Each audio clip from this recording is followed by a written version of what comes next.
Coverage you can count on at 11 starts now. Thanks for joining us. I'm Adriana Lawrence.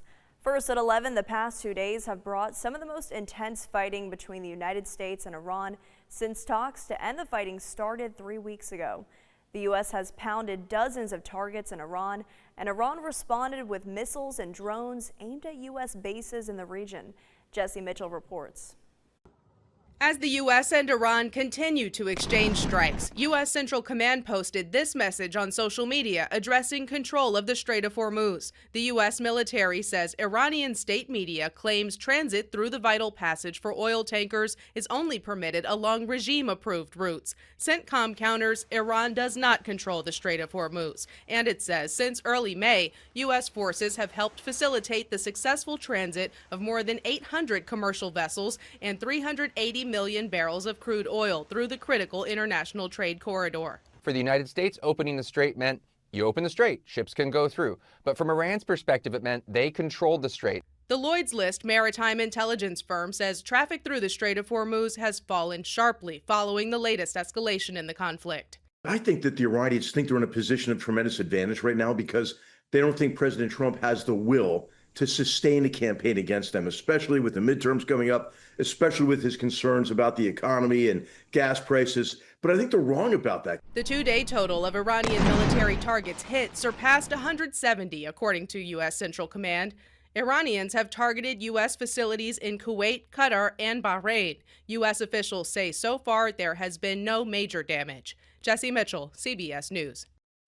The funeral procession and burial of Iran's former supreme leader happened today. He was killed on the first day of the U.S.-Israeli war on Iran. An update now to a story we first brought you on News 13 at 6.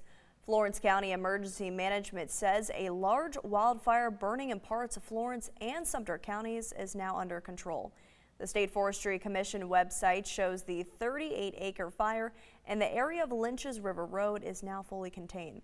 Officials did not release any other information about the fire. The city of Florence issued a boil water advisory for water customers in the Pine Forest, Old Mill, and Parkwood subdivisions. That comes after officials say a contractor damaged a water main in the area. Customers are advised to boil any water for drinking or cooking for at least 1 minute first. This is just a precaution until tests make sure the water is not contaminated. Those results are due back by Saturday. Well, the South Carolina National Guard suspended 8 helicopter pilots from flying while commanders investigate a holiday weekend flyover event. The pilots of 8 Apache attack helicopters flew in Saturday's salute from the shore. Current and vintage military aircraft fly from the Grand Strand to the Low Country during the annual 4th of July event. A National Guard spokesperson did not say why the pilots are under investigation, but says the temporary suspensions are standard procedure whenever a flight profile is under review. The pilots will still perform their other regular duties during the investigation. I thought, how close they came to shore was part of theatrics, and it was a fun show overall. The legalities, kind of supersede the entertainment of the public.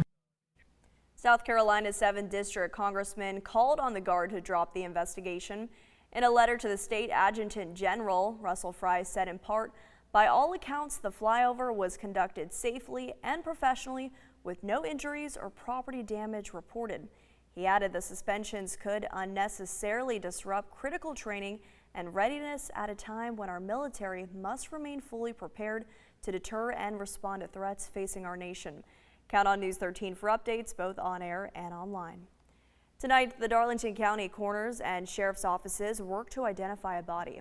Officials say human remains were found yesterday along Brockington Road off of Highway 52. Deputies say it appears the body had been there for a while. Count on News 13 for updates.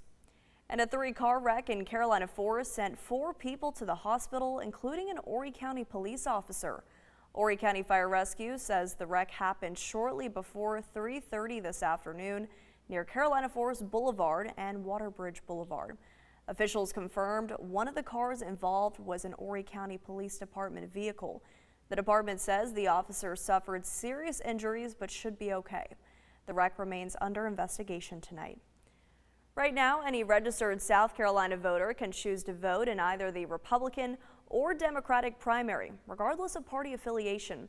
But the South Carolina Republican Party wants that to change, and it's taken its case to federal court. Julia Keener reports. It's like allowing Carolina or Clemson fans to decide what players the other team puts on the field. It doesn't make any sense in football, and it doesn't make any sense in politics either. That's South Carolina Republican Party Chair Drew McKissick making the case against South Carolina's open primary system. The party has now filed a federal lawsuit arguing that open primaries violate their constitutional rights. But the South Carolina Democratic Party disagrees. We had a very active Republican primary for governor this year and a very active Democratic primary for governor. We didn't have Democrats voting in their primary to pick the worst Republican. That's not how that works.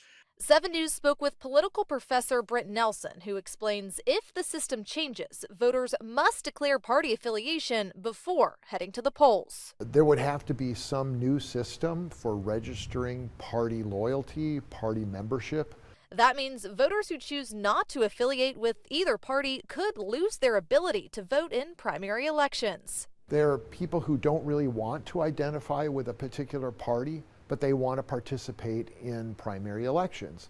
And so they would be the ones that would be cut out. That's one of the biggest arguments against closing the state's primaries. It just disenfranchises people that we so badly want to participate. We want people to vote. But this isn't the first attempt. Republicans have tried this before in the courts and they've always failed. Nelson tells us it'll be a tough battle, saying it was clear in this past year's legislative session that there's divide within the party. Governor McMaster said he would veto any bill that would close the primaries. The Republicans themselves are not united behind this. That was Julia Keener reporting from Greenville. The State Election Commission says it has not yet been served with a lawsuit and will not comment on pending litigation. The Darlington County Sheriff's Office arrested a woman accused of taking money from a youth organization. Amanda Lewis faces a breach of trust $10,000 or more charge. Authorities say between October 2024 and January 2026, Lewis took money from the Hartsville Northern Baseball League for her own use. Officials say she was the group's treasurer at the time. Lewis is out of jail on a $26,000 bond. Today, Florence's first female police chief sat down with News 13 for her first television interview. Chief Angela Green brings more than 20 years of law enforcement experience to the PD. Green was sworn back in April, replacing retired Chief Alan Heidler. She previously worked as a police chief in Portsmouth and Lexington, Virginia, and as a member of the Virginia State Attorney General's office. She says she welcomes the public to speak with her about their concerns. Crime reduction goes hand in hand with community engagement. In order to have any long-standing crime reduction, you have to have the trust of the community. You have to build that positive relationship between police officers and the community. But we also have to get to the root of the problem. And we know police officers can't do it alone. That means building partnerships with other agencies. And in the spirit of working with the community, Chief Green says she reorganized the police department to add a community engagement unit and a street crimes unit to help identify and arrest offenders. Well, work is set to get underway in September on major improvements to the Garden City area. Horry County leaders say construction on the streetscape project will happen in 5 phases. Improvements will include moving power lines underground, better drainage, new sidewalks, and reducing the flooding impacts of king tides.